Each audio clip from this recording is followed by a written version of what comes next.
Assalamualaikum warahmatullahi wabarakatuh.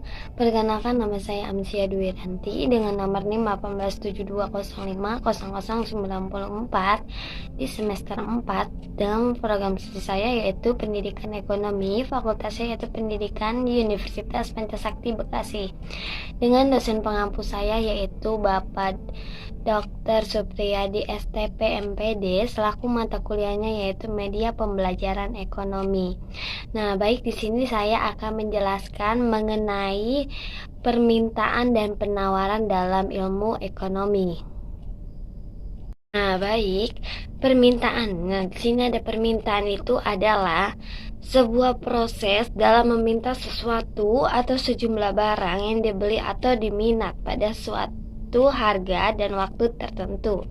Jadi permintaan ini berkaitan dengan keinginan konsumen akan suatu barang dan jasa yang ingin dipenuhi.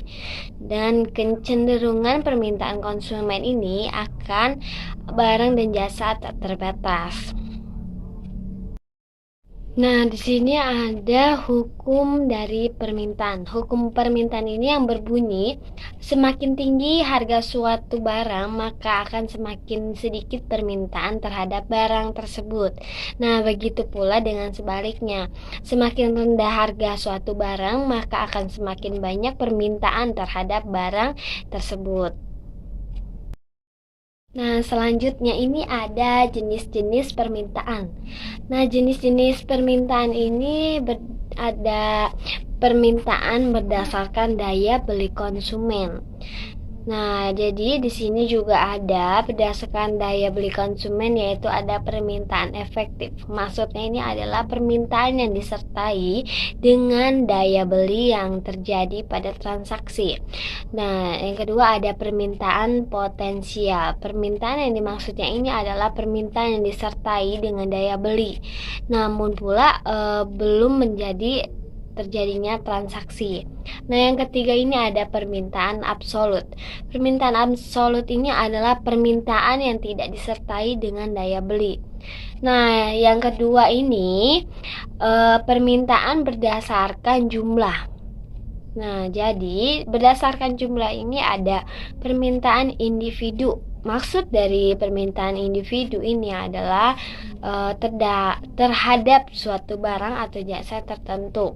Yang kedua ada permintaan pasar. Maksud dari permintaan pasar yaitu hasil penjumlahan dari permintaan individu terhadap suatu barang atau jasa tertentu pada saat bersamanya. Baik, di sini juga ada faktor-faktor yang dapat mempengaruhi permintaan. Yang pertama ini ada harga barang itu sendiri. Maksud dari harga barang itu sendiri yaitu harga barang yang murah namun berkualitas umumnya akan mendatangkan banyak peminat sehingga permintaan tinggi. Nah, sebaliknya juga, jika harga cenderung tinggi, maka permintaan terhadap barang tersebut akan cenderung sedikit.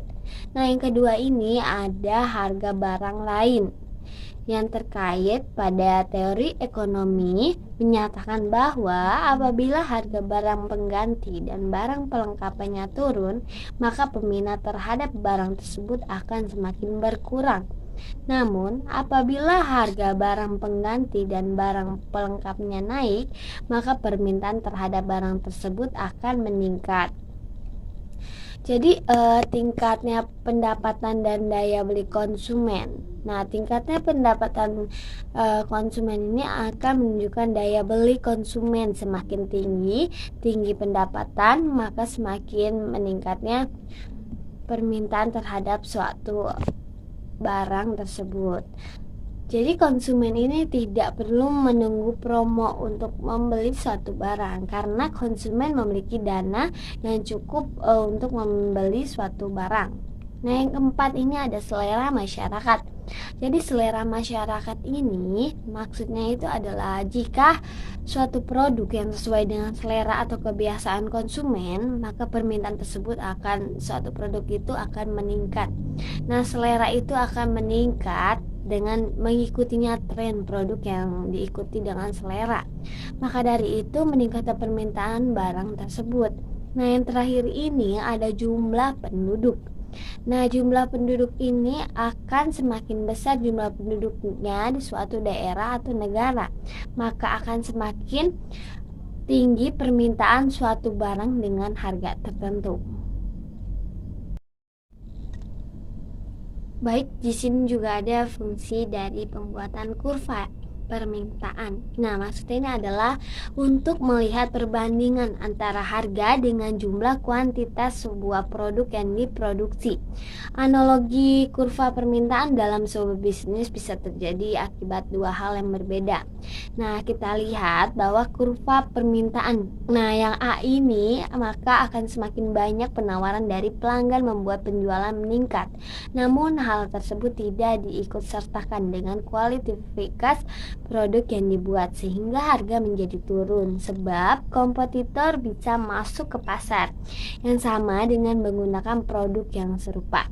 Nah, kita ambil contohnya itu adalah bisnis baju polos. Nah, jadi hampir setiap produsen ini bisa membuat produk yang serupa. Jadi meningkatnya permintaan dari pelanggan selaras dengan menjamurnya kompetitor yang bisa memproduksikan sebuah produk yang sama. Hal ini bisa membuat persaingan harga tidak bisa dihindari.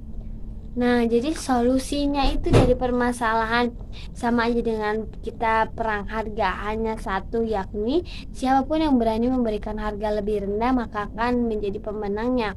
Nah, kita lihat bahwa dari yang B, semakin banyak permintaan dari pelanggan membuat penjualan meningkat. Nah, akan tetapi hal ini dibarengi dengan kualitas sehingga harga produk ikut meningkat pula.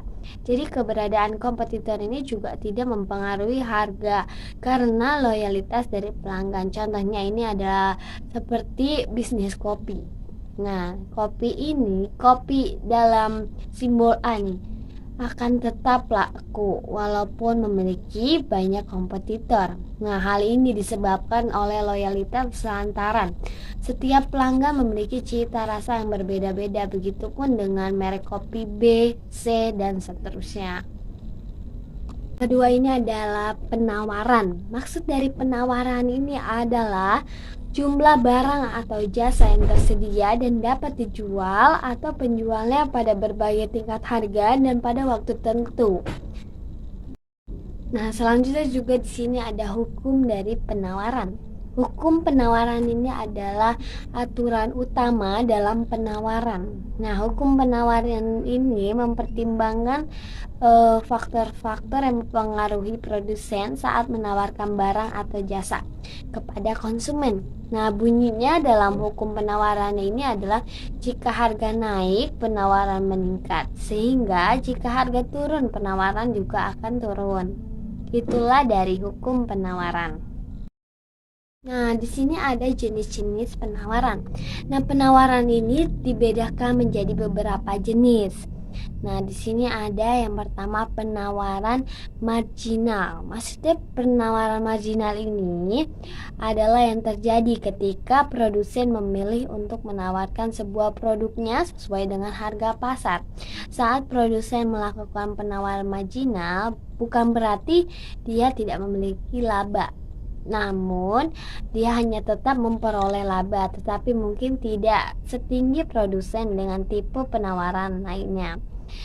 Nah, setelah itu ada penawaran submarginal.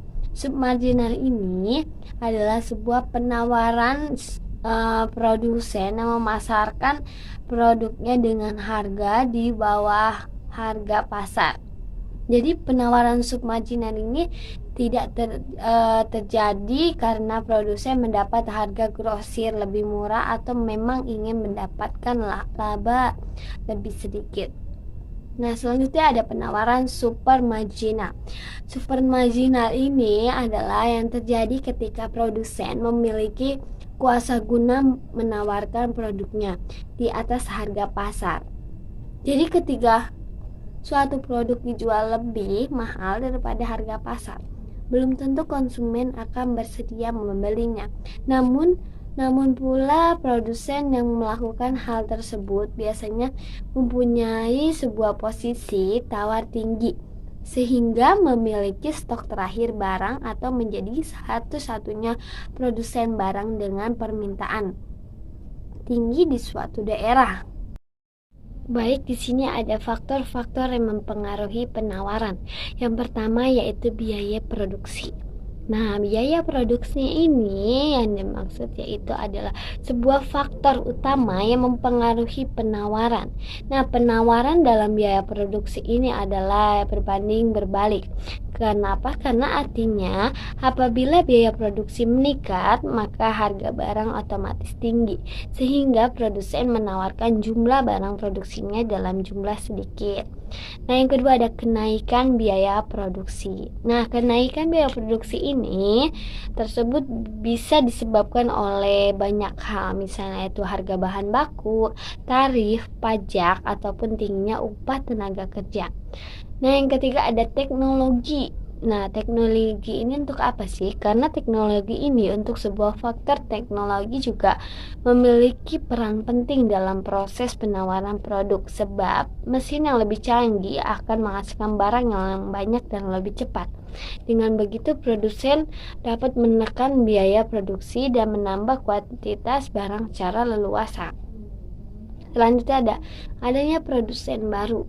Nah, maksudnya ini kenapa sih adanya produsen baru? Karena adanya produsen baru ini adalah faktor yang mempengaruhi penawaran. Adalah adanya produsen baru. Misalnya menjual produk A mendatangkan keuntungan, maka kemungkinan besar akan muncul produsen-produsen lain yang berkecimpungan usaha tersebut. Stok dipasang banyak sehingga penawaran barang jasa pun ikut meningkat. Nah, yang terakhir ini ada faktor non-ekonomi. Faktor ekonomi ini adalah berupa keputusan pribadi produsen, kondisi lingkungan sekitar yang terjadi bencana alam. Hal-hal yang di luar kontrol ini juga berkontribusi terhadap keputusan penawaran produsen dalam suatu pasar. Baik, kurang lebihnya mohon maaf. Wassalamualaikum warahmatullahi wabarakatuh.